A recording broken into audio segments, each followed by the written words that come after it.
मानाव गेदेर हाग्रामा महिलारि बिथाङा दिनैनि जोंनि रायजो राजानि जिबायदि समर्थन दावगाबोनाय रायजो राजानि जि जथुम्मा रायजो राजानि गोसो सिङाव एबा मोखाङाव बेरखांनाय बयनिबो जि मोनसे उत्साह गोसोनि बोलो बियो दिनै फोरमायो बेनो दिनै बुङो फैगौ बिटिसि इलेक्शनाव मानाव गेदेर हाग्रामा महिलारि बिथाङा देबरगाव समाजनिफ्राय जेननाया खाथां कुनु दिन बे देरहानो हाला दिनै बिथाङा बुंदों सरकारा आंजों जागोन माने बे बोसोरबायाव जेननायनि उनावबो बिटिसिआव गावसिब जाफिनगोन होननाया माने 20 बारनि बारा जाबाय 20-25 बारनि बारा जाबाय बोसोरबाया जोबनोसै सेप्तेम्बराव इलेक्शन फैगासिनो दं दा बिनि माबे खोथाया दिनै रज'खो बे बुंनायाव मा सैथोता दङ बहाय मा जुक्ति दङ दा बे खोथाखौनो बुंनानै सानैसो मानसिखौ गावनि फलिया खालामनानै बे दिनै लानानै बेरायदों दिनै बेजों रावबो गैला चन्दन तुई चन्दन ब्रह्म बुरबक बे माल खाइ पेलाय राति राति पात्र लय पेलाय घुरी थाका मानु बे जीवনত राजनीतित आरो किबा नायता चन्दन এইবিলাক খোৱাৰ কি লাভ আছে চন্দন তুই কোনো দলৰ লগত মিত্ৰতা নকৰি পেলাই ইউপি পেলাই ইলেকশ্যন খেলিব বুলি প্ৰমোদ বৰে নিজা মুখেদি ককচোন ফাৰে নাকি আজিও লাইন মাৰি আছে নাগপুৰ দিল্লী প্ৰমোদ বৰে কিন্তু পাত্তা পোৱা নাই মই খাৰো আণ্ডাৰত চলোৱা মানুহ নহয় কোনোবা প্ৰমোদ বড়ো চলাব হ'ব পাৰে কোনোবাই ক'ব পাৰে মই খাৰো আণ্ডাৰত কাম কৰা এইবিলাক পিছত দেখা যাব এইবিলাক কোৱা নাযায় মততে ইলেকশন তো হোক এইবিলাক পিছত কোন ৰঞ্জিত বসুমতাৰী চল হেলিকপ্টাৰ তো আলোচনা হৈছে হেলিকপ্টাৰ লৈ আহি दिनै प्रमोद बर'आ बबाव मावि मावाखै मायाखै मा खोथा बिलाय जायफ्रा गुन मा होनो गुन सुनाय जायफ्रा गावसोरखौ थांनानै थानो हानाय नंला गावसा राजनीतिखौ गसंथानो हानाय नंला बेखौ नुनानै मा खालामदों दिनै प्रमोद बर' आरो इउपिपिएल नि दैदेनगिरि बिथांमोनखौ रन्जित बसुमतारी जोंनि बिथांमोनखौ गाज्रि रावजों बखिलाबायदों लाब गैया जायखा बखिग्रा नाम लानोसै नामा बिपिएफआ दिनैहाय गुनजेर अरनाय मोनसे थंफां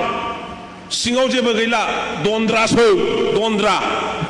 आरो जायफ्रा बिदि बुंग्राना बिसोरो जाहैबाय हरिक माल बिसोरा दामबो गैला दमबो गैला हरिक मालसो मा होनना बुङो भाङा सिङा रावबो दाम होआ थाइसे थाइनैनि होब्ला होथों नङाब्ला ओरैनो गोग्लैना थागोन बियो नङा होमबा खोथाया बिसोर हाग्रामा बा बिपिएफनि सरकारनि गेजेराव गोबां फाराग दङ नोंथांमोनहा मबाइलाव नायबाय थायो मा जादों मा जायाखै आगोलाव मामोन दिनै मा जागासिनो दं उनाव मा जानो नागिरदों बेफोरखौ दिनैनि बयबो मिन्थिनो नाजागासिनो थायो आरो सोलोंबायबो थायो आरो मिन्थियोबो गोबां फाराग दं এই মাত্র 40টা সমষ্টিৰ ভিতৰত 40টা ষ্টেডিয়াম বনোৱাৰ সিদ্ধান্ত তেখেতসকলে লৈছে আমি 15 বছৰ শাসন কৰিলো 15 বছৰ শাসন কৰাৰ সময়তো আমি 40টা সমষ্টিৰ কাৰণে এটা ষ্টেডিয়াম বনাই দিব নোৱাৰিলো प्रमोद बर'आ दिनै मा खालामबावदों जे मोनफ्रोमबो 40टा समष्टिनि सिङाव मोनफा मोजां अडिटोरियाम मिटिं खालामनो मिटिंआ खालि इउपिपिएल निल' नङा रायजो राजाफोरनि मिटिं सरकारनि मिटिं बायदिसिना मिटिं बान्दोनि मिटिं सावरि बादालिनि मिटिं खालामनो थाखाय अखा बांखा सान्दुङाव जोंहा बे रोखोम न' गैया ओंखायनो प्रमोद बर' आरो इउपिपिएल नि दैदेनगिरि बिथांमोनहा दिनै मोजां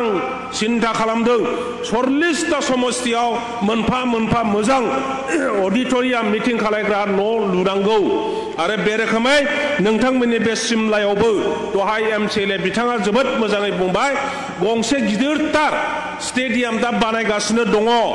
आरो लोगोआव गंसे आरोबाव डक्टर भुपेन हाजरिकानि नामावहाय बिराद गिदिर मोनसे स्टेडियाम बानायनो थांबावगासिनो दङ जोंनि जौगानाया बिदिसो जानांगौ अबेबा खना नागारनानै सोरखौबा अनख्ल'नाय सोरनोबाल' आसरि होनानै सोरनोबा होयै बिदि जानो नाङा बेखौ प्रमद बर'आ खालामनो थाङाखै दिनै समान समान बयबो खुसि जादों बर' সকলে যিমান সুখী হৈছে আজি অসমীয়া সকলেও সুখী হৈছে বিটিচিত মুছলিম ভাইসকলেও সিমানেই খুশি হৈছে আমাৰ আদিবাসী গোৰ্খা গাৰো ৰাভা ৰাজবংশী সকলোৱে আজি শান্তিত আছে সুখী হৈছে নিজৰ ল'ৰা ছোৱালীক ভাল শিক্ষা প্ৰদান কৰিবৰ কাৰণে তেখেতসকলে সাহস পাইছে এটা সময় আছিল উত্তৰৰ মানুহ দক্ষিণ ফালে যাব নোৱাৰে পশ্চিমৰ মানুহ পূব ফালে নাযায় ভয় আশংকা এই সময় এতিয়া উকলি গ'ল প্ৰমদ বৰৰ দিনত নাই प्रमद बर'नि दिनाव बे गैया नोङो सोनाबहा थां बयबो बुंगोन फै आब'